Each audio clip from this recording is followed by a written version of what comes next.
para a ciência é que o cientista ele não acredita naquilo. Então, eu não acredito, o pessoal fica, não, porque você é eu não sou Big Banguista porque eu não acredito no Big Bang. Eu acho que dentro das hipóteses que existem para o universo ter surgido, o Big Bang é o que tem mais evidências. E qualquer outra? Que eu só conheço essa também. Mas que eu particularmente acho que basicamente em tudo tem ciência. Tem um pensamento filosófico que fala a respeito, por exemplo, de que em tudo tem matemática. Basicamente, em tudo tem matemática. Em tudo tem matemática, exatamente, né? Pitágoras vai falar sobre... na questão dos números, ele fala que primeiro você tem o número 1, que o número 1 é o símbolo da unidade. Depois o 2 é verdade. Da harmonia, o 3 da trindade é do equilíbrio, e assim vai. Então, cada número tem uma simbologia, tem um porquê, tem uma razão. É uma expressão matemática de um deus, Sim. etc. E aí, alguns falam que, inclusive, em tudo tem música. Sim. Que, através da música, você consegue exprimir, né, algo que o mundo sensível, etc., as coisas concretas, não necessariamente conseguem captar. Então, alguns, inclusive, o Tolkien, quando ele fala da criação da Terra-média, né, trazendo um pouquinho do assunto nerd, ele fala através de uma música, Sim. que é uma teoria de Santo Agostinho. Quando Santo Agostinho fala sobre a criação, fala a respeito de que a harmonia da criação é uma música. É uma música, é isso mesmo. Não é. Tanto que antigamente tinha lá as 4 matérias principais, né? Era música, matemática, filosofia e qual que era a outra? Tinha as quadrivarium que chama. Sim. Então, que era isso aí, que era baseado nisso, porque antigamente não tinha essa divisão, né? Depois, com o tempo, é que foi dividindo, né? Todo mundo era filósofo. Depois criou a filosofia natural, que a gente chama. Que aí o pessoal começou a observar a natureza, mas era tudo filósofo. E depois que a gente foi, tanto que você pega assim, Aristóteles, né? Ele era o quê? Se você usar a classificação de hoje, o pessoal considera ele matemático, astrônomo e tal. Então, você pegar a biografia desses caras e olhar, você vai ver que tem um monte de coisa lá. Mas por quê? Porque não tem nem como classificar o cara, né?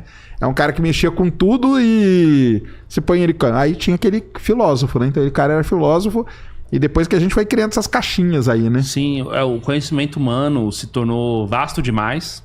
E até para você ficar especialista numa coisa só, é uma vida de estudos também, né? Fragmentou, né? Aí fragmentou tudo, né? Então aí foi criando as caixinhas separadas aí.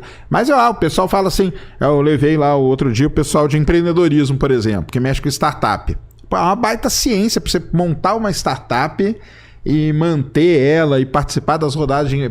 Tem uma ciência por trás daquilo ali. Claro. Então, se você vê qualquer música, pra mim, eu considero total... Você vai falar que um músico, o cara que estuda, ele não tem uma metodologia ali pra ele estudar, pra aprender a técnica, aprende o ritmo, aprende a harmonia e tal. Tem tudo uma metodologia por trás. Então, tem ciência tá mais ou menos ali em volta de tudo, né? Pelo menos a metodologia científica, ela tá meio que em volta de tudo. É porque a ciência, enfim, tem muita discussão, né? O que é ciência? Para que serve a ciência, né?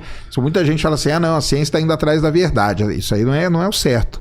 Porque, na verdade, a ciência ela tá sempre questionando. Esse que é o ponto da ciência. Na verdade, a principal função da ciência ela é questionar.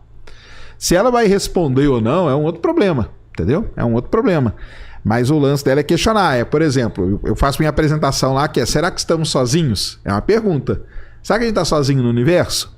Pode ser que a gente nunca responda essa pergunta. Mas a gente tem os questionamentos que vão aparecendo ali. E aí, isso aí não é ciência, é ciência. Isso aí é fazer ciência. Você está questionando sempre o que está acontecendo. As coisas que vão surgindo. Aí você cria uma hipótese, tenta validar aquela hipótese, não validou? Volta, cria outra hipótese. Tenta validar, não validou? Volta e tenta... Então é isso que é a jornada, né? A ciência é meio que a jornada atrás disso. Se ela vai responder ou não, aí é outra coisa. Ela tenta, em alguns casos, ela tenta responder questões importantes, mas tem coisa, por exemplo, dentro da área que eu estudo, que é astronomia e tal, tem muita coisa que a gente não sabe responder. Como começou o universo, entendeu? Como que surgiu a vida, como surgiu a água na Terra, são coisas que tem dúvidas. E a gente não pode ter medo de questionar. Não pode. E aí é bom isso. É bom. E aí o pessoal, os cientistas dessa área, o que eles fazem? Eles vão questionando e vão buscando hipóteses para explicar como que surgiu a água. Será que veio de asteroide? Vamos estudar o asteroide. Opa, a água do asteroide parece com a nossa água. Será que veio de cometa? Vamos estudar o cometa. A água não é igual. Opa. Bem, mas se a gente somar toda a água da Terra e somar todos os asteroides, não bate a conta. Então, então uma parte pode ter vindo de asteroide, e a outra parte veio da onde? Então você começa ali a ir desmembrando aquele questionamento. Então isso que é importante. Porque muita gente fala assim, não, a ciência ela quer em busca da verdade e tal. Não tem isso, tá? Isso aí é um negócio importante para quem tá aí ouvindo a gente, que não tem esse lance da ciência tá indo em busca da verdade. Ela tá questionando o mundo. Eu concordo. E tem uma coisa interessante também. A gente não pode se apegar, não pode ter vaidade. Porque muitas vezes, a pessoa tá empenhada em provar alguma coisa. Pode ser que as evidências e aquilo que apareça, que a ciência possa mostrar, vai dizer justamente o contrário, né? É isso aí. Aí você vai fazer o quê? Você vai descredibilizar? Vai pegar só uma parte? Né? O cientista, ele não torce pra nada. Isso é uma coisa muito importante. Então, muita gente fala assim, o pessoal me xinga, né? Vamos dizer entre aspas assim. Fala que eu sou Big Banguista. Já viu esse termo? Big Banguista? Big Banguista é o cara que acredita no Big Bang. Eu não acredito no Big Bang, cara.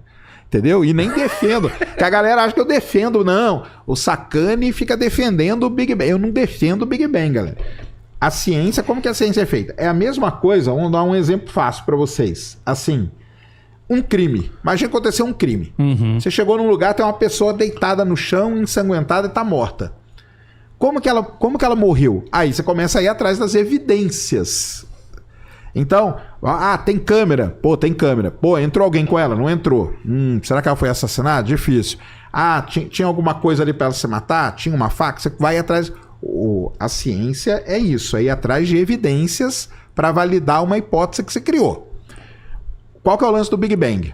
Hoje, dentro do que a gente estuda, é a ideia de início do universo que mais tem evidências a seu favor. Mas primeira coisa que ninguém nunca disse que foi assim. Então se alguém falar assim, não, foi o Big Bang, ninguém nunca disse que foi assim. Mas é o que tem mais evidência. Agora, se amanhã surgir uma outra e que fortaleça outra ideia... Cara, tá tranquilo, a gente muda. O cientista, ele não tem torcida, ele não tem essa coisa... Porque tem uma discussão muito grande que é da ciência com a religião, né? E talvez a principal diferença seja essa, entendeu? A religião, ela é fundamentada em crenças. Então o cara acredita naquilo. Então, por exemplo, o cara por exemplo, meu orientador, ele era budista. Monge budista. Ele é, porque ele tá vivo. Ele é monge budista. O budismo, ele é... calcado numa série de crenças, que é diferente do católico, que é diferente do espírita, que é diferente do outro. Cada um acredita naquilo ali. A diferença disso para a ciência é que o cientista, ele não acredita naquilo. Então, eu não acredito, o pessoal fica, não, porque você é eu não sou Big Banguista porque eu não acredito no Big Bang. Eu acho que dentro das hipóteses que existem para o universo ter surgido, o Big Bang é o que tem mais evidências. E qualquer outra? Que eu só conheço essa também. Tem várias. Tem, por exemplo, uma que o universo nunca teve início nem fim. Não, mas essa daí já não foi superada pelo Big Bang? Porque vinha de Aristóteles? Não, tem assim. É isso que eu tô falando. Você tem as evidências, né? Então, vamos lá, o que é a favor do Big Bang hoje? Você observa as galáxias e vê que elas estão se afastando da gente.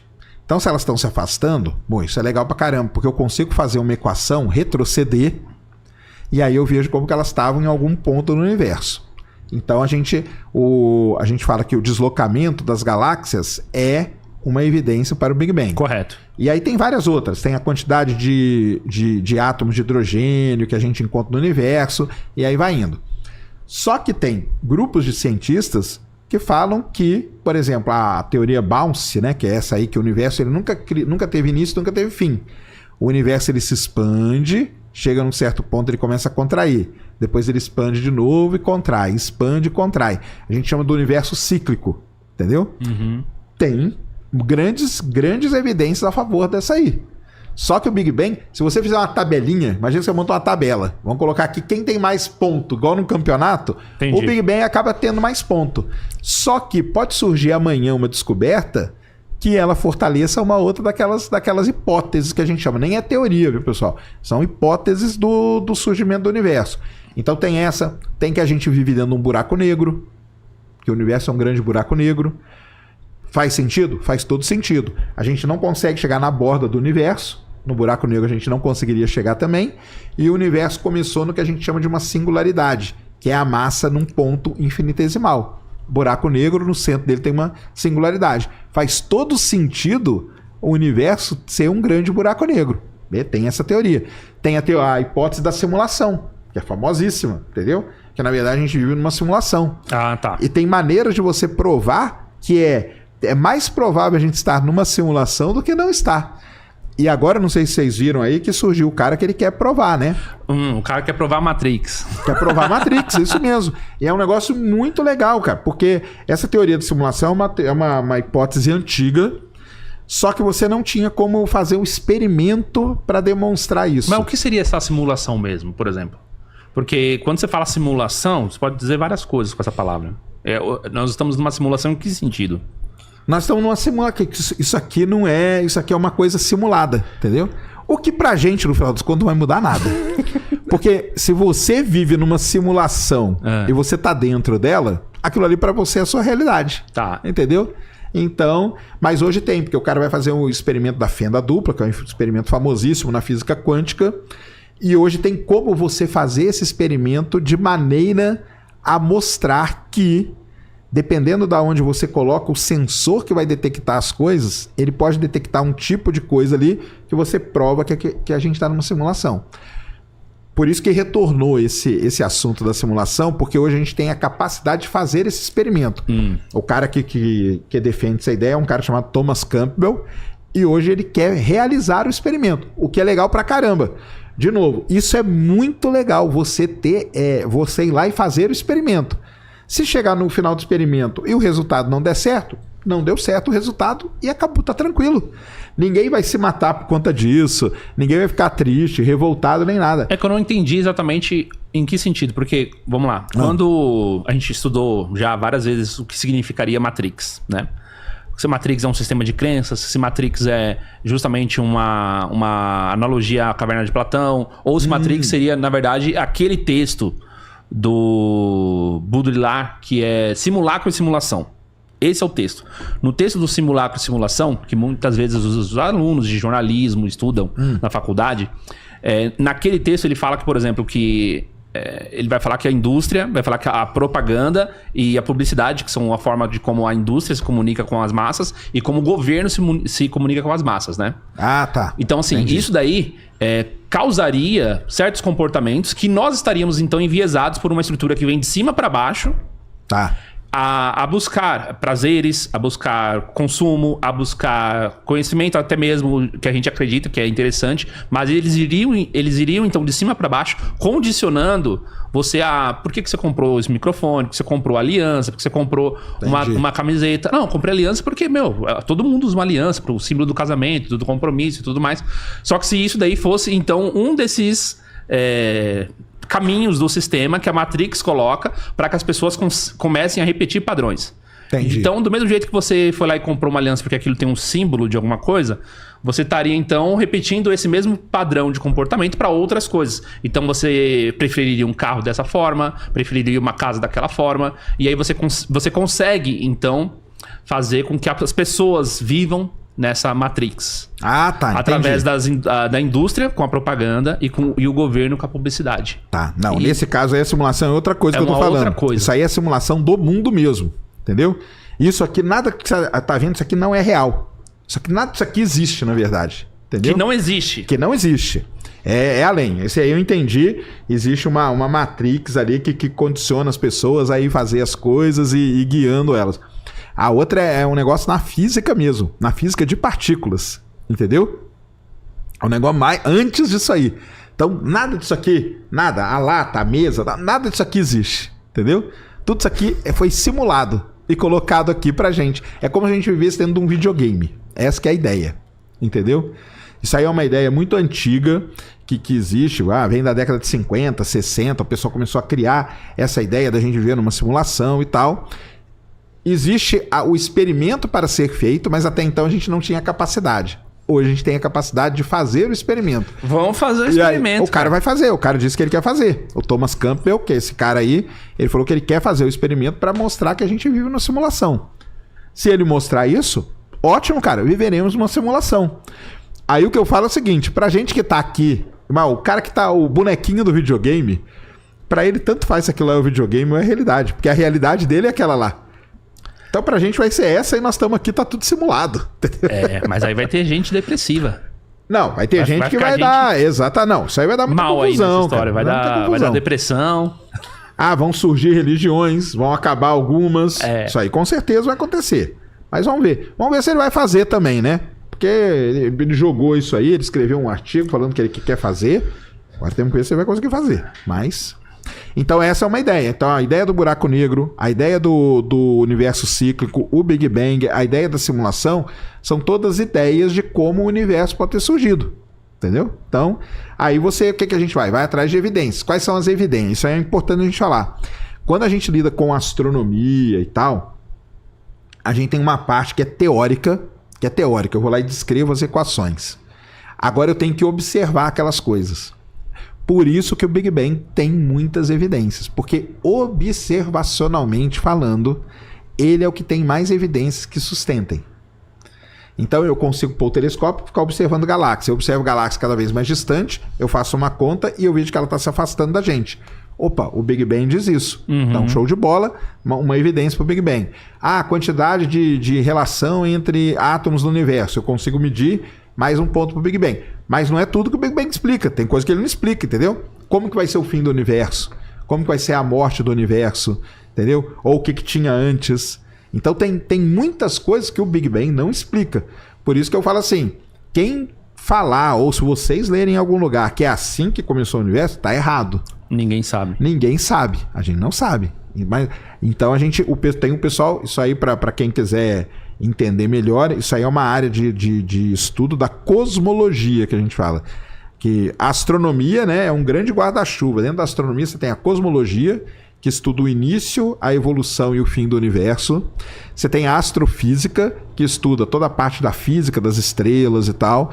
Você tem a parte da astrometria, que estuda a posição dos objetos no céu. Você tem hoje a astrobiologia, que estuda a possibilidade de vida fora da Terra e de outras coisas relacionadas à vida. Você tem a galera da ciência planetária, que estuda planetas, cometas. Então... tem o pessoal que estuda a galáxia. E tem uma coisa, cada pessoal desse é dentro da sua caixinha. E se você chega para um cara que estuda a galáxia e fala de planeta para ele nem conversa com você. Você chega para um cara de planeta e fala de galáxia, ele também não conversa, porque o estudo dele é dentro daquela área. Então a astronomia ela tem essa divisão. Todo esse lance de início do universo e tal é da cosmologia. Cosmologia que estuda isso. Caramba, que interessante, cara.